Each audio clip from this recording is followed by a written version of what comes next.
Aalto tulee Junevassa, maali puuttuu vielä, Olli Jokinen painaa perään. Sitä kovaa kamppailua siellä Venäjän alueella ja siellä taklataan Malkkinia erittäin rajusti Malkkinia keräämään rojujaan siellä. Ja siitä tuli ensimmäinen tärsky. Malkkinia katselemaan ja ihmettelemään sinne, että mikäs pyörimyrsky sillä oikein tapahtui. Ja siellä on myöskin suomalaispelaaja, joka on törmännyt Malkkinin kanssa. Ja nyt katsotaan sitten, mitä siellä todellisuudessa oikein tapahtui, koska siellä tuli yhteen törmäys siellä kulmauksessa. Seurataanpa sitä tilanteella, se on erittäin kova tilanne näin. Siinä on Erik Haula, joka törmää sitten Jevgeni Malkkinin kanssa. Ja nyt sopii toivoa, ettei tässä heti erän alkuun tule mitään loukkaantumisia. Harris Nitolins on tosiaan joukkueen päävalmentaja tässä loppuottelussa johtuen tästä Snarokin aivan järkyttävästä käyttäytymisestä ottelussa Ruotsia vastaan. Ja voisi melkein kuvitella, että jos Rini Harlin suunnittelee uusia elokuvia, niin se olisi pääosan esittäjä siihen elokuvaan. Tässä tulee vielä uudelleen. Siinä on todella korkealla Malkkin. Ai, kun Malkkin lyö poikittaisella suoraan Haulaa. Nyt se näkee tästä kulmasta vielä paremmin. Ottelun päätuomarin pari Lars Bryggeman, Saksa, Kevin Keith-Caval, Yhdysvallat. Ei tätä tilannetta kuitenkin näe. Siellä on aika kovaa rähinää jo. Sieltä tulee tosiaan Haulaa Malkkinilta poikittaisella malla aika rajusti niskaan ja siitä alkaa tämä rähinä. Ja Olli Jokinen joukkueen kapteenina ja tämä alkaa juuri niin kuin olettaa sopii tämä ottelu.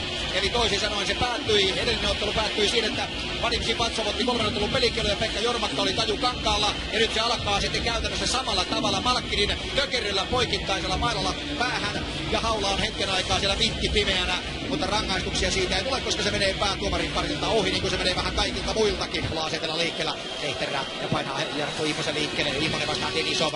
Nyt pitäisi mennä vähän tiukalmaan jalalle sinne. Sinne menee myöskin Olli Jokinen kaivamaan kiekkoa. Lehterä pitää vaihtoa olla. Minuutin pelannut ylivoimaa ja sitten tulee saman tien poikittaisesta mailasta 2 minuuttia. Ja siellä kun on iso Aleksanteri ilman mailaa, niin poikittaisesta mailasta tulee suomalaispelaajalle 2 minuutin rangaistus.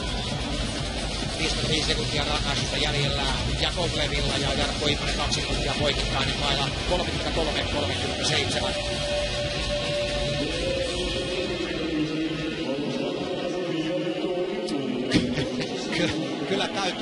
Kyllä täytyy sanoa, että kyllä tulee pehmeästi näitä. Kyllä kun katsoo professorin ilmettäkin, niin kyllä tässä vähän itse kukin voi vähän kummastella näitä asioita. 100-kiloinen Järkäle haitakamppailussa. Kun kaveri vie kiekon pois, siinä kompuroi siinä nurin. No niin, sen pituinen se. Jo pahasti myöhässä. Aina tulee Anisimov. Siroko tulee keskeltä. Subarev tulee laidasta. Ja sitä pääsee Anisimov vetämään. Siroko nappaa irtokiekko. Kontiola puolustaa kuitenkin vahvasti ja hyvin. Ja nyt pitää kiekko sitten oman joukkueen halussa. Ja no niin. Arvatkaapas mitä nyt tapahtuu. Tulee Petri Kontiolalle 2 minuuttia koukkaamisesta. Nyt alkavat vaikeudet. Ja juuri kun tätä painotettiin, että boksista pysytään poissa, niin nyt sinne joutuu Petri Kontiola. Ja nyt on Suomella se tilanne, että nyt on vaikeuksia kyllä. Sergei Shirokov.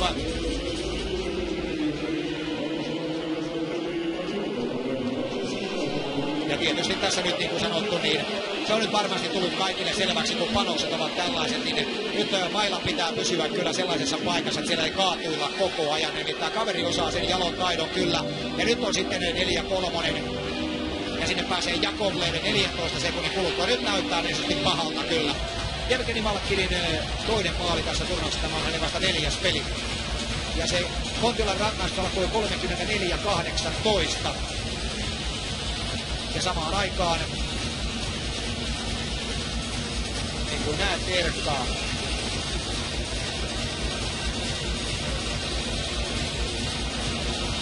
ja kyllä se vain niin on, että 41 sekuntia rangaistusta on vielä jäljellä. Suomi joutuu siis pelaamaan vielä alivoimalla.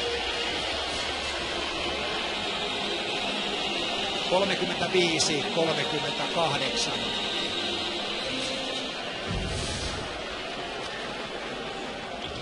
Tämän perusteella kun katsoo, kun Immosen rangaistus alkoi 33-37, niin maali syntyi 35-38. Silloin pitäisi Kontiolan päästä pois sieltä aitiosta. Eli se on selvä tuomarivirhe, mikä siinä tulee tässä tilanteessa. Ja siitä Erkka protestoi ihan oikein. Eli 33-37 alkoi Immosen rangaistus. Ja hän pääsi juuri aitiosta pois. Ja sekunti siitä iski Malkkin maalin. Jos alkusarjan kohtaamisessa Venäjä Suomea horjutti fyysisyydellä, niin tänään Leijona on ollut siihen valmis ja on vastannut myöskin fyysisesti. Tässä on nähty kovia taklauksia puolin ja toisin, mutta silti Venäjältä ehkä vielä ajoittain näkee pikkusen semmoisia kovempia ratkaisuja. Suomi, tässä on puhdas taklaus, joka tulee sivusta, mutta Venäjä harrastaa tällaisia pikkasen pimeästä kulmasta tulevia, ei satuttavia, vaan vahingoittavia taklauksia. Huonoa kulttuuria. Kyllä, niin kuin nyt jos tollaisia sallitaan, niin mun mielestä Tukka olisi voinut vetää tuossa ihan suoraan Malkkinia päin. Mun mielestä se olisi sallinut se. Fakta on se kuitenkin, että nyt kun me seurataan tuota peliä, niin siellä saa Suomen sentterit olla herellä. Siellä on koko aika painoton pakki kalastaa sitä, tulee koko aika ui sisään siihen ja hakee tota kovaa pommi. Et siellä voi olla, että siellä näkyy pari kertaa hallin kattovalot tänään meidän senttereillä, mutta ei se mitään. Yksi valitettava loukkaantuminen tuohon erään myöskin mahtui. Pekka Jormakka loukkaantui tässä tilanteessa ja tässä ei tämän jälkeen palannut jäälle. Just sellainen taklaus, mistä mä puhuin, että Venäjä hakee koko ajan siihen ihan rajamaille ja jonkun verran menee ylikin nämä taklaukset. Sellaisista kulmista, missä Suomen pelaaja ei näe tätä tulevaa taklaa. Jos Jormakka ei pysty jatkamaan, mitä se peluttamisen kannalta nyt tarkoittaa? No kyllä siinä on pieni ongelma on se, että mun mielestä me tarvitaan 4 ketjua tässä. Okei, nyt toi oli hyvä ketju mun mielestä, toi Immonen Jormakka. Ja nyt on kova homma Sallisella pystyä toi Jormakka tuossa noin. Mä laittaisin Salomäen siihen ja Sallisen veljekset yhteen ja siinä olisi mun vaihtoehto. Näitä tarvitaan, niin sillä Manilissa on Tomi Huutala, sitten huutaa Mäntylä ja katsokaa Mäntylän taistelua. Mäntylä näyttää esimerkkiä siitä, miten kentällä pitää esiintyä. Tämä voisi sanoa tietyllä tavalla ikileijona kamppailee ihan kerta kaikkiaan rajusti siellä ja sitten kamppaillaan jälleen ja vihellys tulee ja merkit ovat valitettavan tutut, eli koukkaamisesta 2 minuuttia Tomi Salliselle.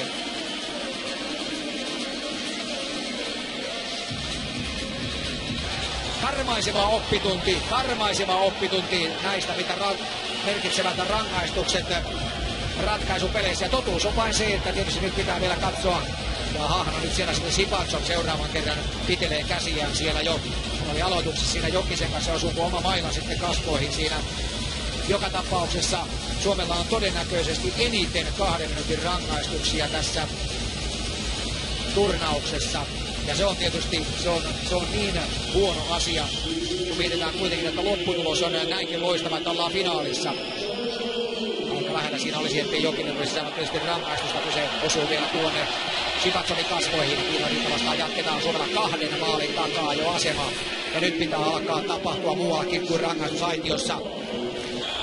6 minuuttia peliaikaa jäljellä, Sarikov lyö kiekkoa päätyyn, Rinne jättää siihen sitten, Sarikov vetää törkeästi Pekka Rinteen päälle siellä myöskin, sitten tulee jo ottamaan keskialueen yli ja lähtee vetämään kaukaa, pomppukiekko tulee maalin kulmalle Huhtalalle ja Huhtala kiekko pääseekin ja Kovleja puolustaa Huhtalaa ja Huhtala rynnistää väellä ja voimalla 2 pelaajan ohi, takaa tulee jälleen suomalaispelaaja ja aivan nenän edessä vedetään aivan puhdasta koukkua, eikä riitä tässä paineessa millään ja Salomäki tulee seuraavaksi tänne kattilan keskelle, ei riitä nyt paineessa viheltää selvää rangaistusta, Venäjä selviää siitä ja tulemin painaa kiekon päätyyn.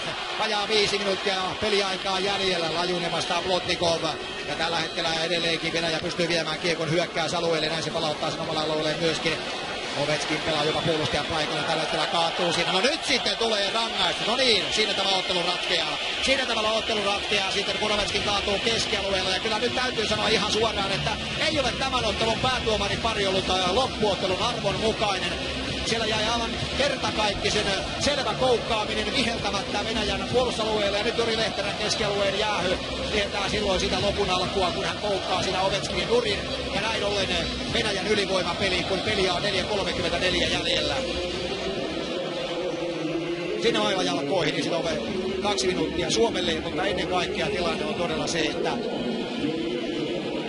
näitä vihellyksiä, joita pitäisi sitten rohkeasti viheltää tämän 14 000 yleisön edessä silloin, kun sillä